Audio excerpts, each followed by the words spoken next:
అందరికీ హాయ్ అండి. సమ్మర్ అంటే చాలు ఏదైనా చల్లగా తినాలి త్రాగాలి అనిపిస్తూ ఉంటుంది. అందుకనే మీకు మంచి రెసిపీతో వచ్చాను. అదే సాబ్దానా ఫ్రూట్ కస్టర్డ్. అన్ని ఇంట్లో ఉన్న వాటితోని ఈజీగా చేసేయచ్చు. మంచి టేస్టీగా హెల్తీగా కూడా ఉంటుంది. ఈ సాబ్దానా ఫ్రూట్ కస్టర్డ్ కోసం ముందుగా ఒక ప్యాన్ తీసుకొని 4 కప్పుల వరకు నీళ్లు వేసుకోవాలి.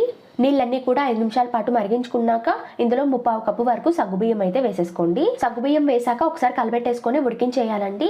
మధ్య మధ్యలో కలుపుకుంటూ ఉండాలి, లేదంటే ఒకదానికొకటి అతుక్కుపోయే ఛాన్సెస్ ఉంటాయి. మధ్య మధ్యలో కలుపుకుంటూ ఉడికించండి. ఇవంతా పూర్తిగా ఉడకడానికి 10 నుంచి 15 నిమిషాల టైం అయితే పడుతుంది. సగ్గుబియ్యం పూర్తిగా ఉడికించుకొని ఈ స్టేజ్ లో ఉన్నప్పుడు మనమైతే జల్లీలో వేసేసుకోవాలండి. అప్పుడు నీళ్లు సాబ్దానా అనేది సపరేట్ అయిపోతాయి. వెంటనే చల్లనీళ్ళు అయితే వేసేసేయండి. ఇలా వెంటనే చల్లనీళ్ళు పోసేయడం వల్ల ఏమవుతుందంటే మరింతలా కుక్ అవ్వకుండా ఉంటాయి.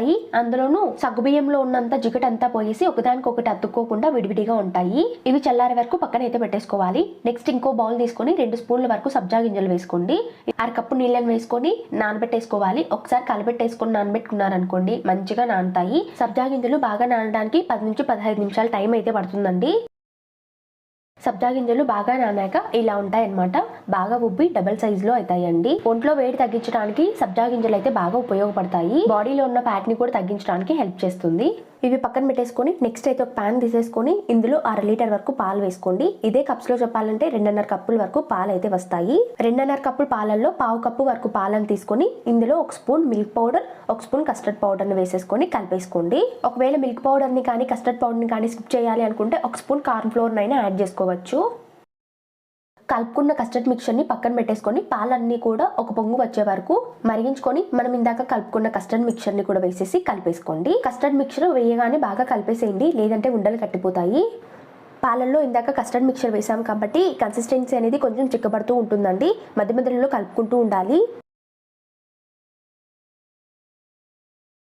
కస్టర్డ్ మిక్చర్ వేసాక 2 నుంచి 3 నిమిషాలు పాలన్నీ మరిగించాక ఇందులో రుచికి సరిపడినంత పంచదారను వేసుకోండి.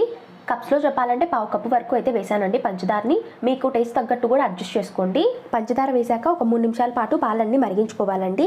కన్సిస్టెన్సీ అనేది కొంచెం చిక్కబడి ఈ విధంగా ఉండాలన్నమాట. ఈ స్టేజ్లో ఉన్నప్పుడు ఫ్లేమ్ అయితే ఆఫ్ చేసేసుకోండి. ఈ మిక్చర్ అంతా పూర్తిగా చల్లారే వరకు పక్కన పెట్టేసుకోవాలి. ఇది కొంచెం చల్లారాక కన్సిస్టెన్సీ అనేది కొంచెం థిక్ అవుతుందండి. ఆ లోపు మనకు కావాల్సిన ఫ్రూట్స్ అన్ని కట్ చేసుకుని పక్కన పెట్టుకోండి. ఇక ఫ్రూట్స్ వచ్చేసరికి బాగా వాష్ చేసుకుని కట్ చేసుకున్న 1 కప్పు ద్రాక్ష ముక్కలు, 1 కప్పు యాపిల్ ముక్కలు, 3 స్పూన్ల వరకు బాగా నానబెట్టుకున్న సబ్జా గింజలు. ఒకవేళ సబ్జా గింజలు ఇష్టపడే వారైతే ఇంకో 2 స్పూన్లు ఎక్స్ట్రా అయినా యాడ్ చేసుకోవచ్చు. ఇంకొక కప్పు అరటిపండు ముక్కలు, 1 కప్పు కర్బూజా ముక్కలు వేసేసుకొని ఇందాక ఉడికించుకున్న సగ్గుబియ్యం మిక్చర్ ని కూడా వేసేసుకొని అంతా ఒకసారి కలిపేసుకోండి. ఇక్కడ మనం ఫ్రూట్స్ అయితే యాడ్ చేసాం కదా, ఈ ఫ్రూట్సే వేయాలా అని అయితే ఏం లేదండి. మీకు నచ్చిన ఫ్రూట్స్ అయితే యాడ్ చేసుకోవచ్చు. ఇంకా చాలా రకాలు ఉంటాయి కదా, లైక్ కివి, సపోటా, స్ట్రాబెర్రీ, పైనాపిల్స్, అవి ఏ ఫ్రూట్స్ అయినా యాడ్ చేసుకోవచ్చు అండి. ఒకవేళ నచ్చని ఫ్రూట్స్ అయితే స్కిప్ చేసేసుకోవచ్చు. సబ్జా సీడ్స్ అన్ని ఒకేసారి లేకుండా ఇలా ఒక 2 సార్లుగా వేసుకున్నాం అనుకోండి, ఎక్కువ లేకుండా తక్కువ లేకుండా ఉంటాయి. అందుకనే నేను మళ్ళీ ఒక 2 స్పూన్స్ అయితే యాడ్ చేశాను, తక్కువగా అనిపించి. ఈ సాబ్దానా ఫ్రూట్ కస్టర్డ్ అయితే రెడీ అయిపోయిందండి. ఇది సర్వ్ చేసుకునేటప్పుడు ఒక 1/2 అవర్ పాటు ఫ్రిడ్జ్ లో పెట్టి సర్వ్ చేసుకున్నారనుకోండి మంచి టేస్టీగా ఉంటుంది. ఈ సాబ్దానా కస్టర్డ్ ని ఎవరైనా గెస్ట్లు వచ్చినప్పుడు ఇచ్చారనుకోండి, అబ్బా ఇంకా వాళ్ళైతే మిమ్మల్ని ఖచ్చితంగా పొగడేస్తారు. ఈ వేసవిలో మండు టెంటల్కి ఇట్టే శరీర వేడిని తగ్గించే ఈ డ్రింక్ ని ఖచ్చితంగా మీరు ఒకసారి ట్రై చేయండి. ఈ రెసిపీని ట్రై చేశాక మీకు ఎలా కుదిరిందో నాకు కింద కామెంట్ సెక్షన్ లో కామెంట్ చేయండి. ఇంకా మరిన్ని వీడియోల కోసం మన లైఫ్ ఆఫ్ అమ్ము ఛానల్ ని సబ్స్క్రైబ్ చేసుకోండి. Thank you for watching.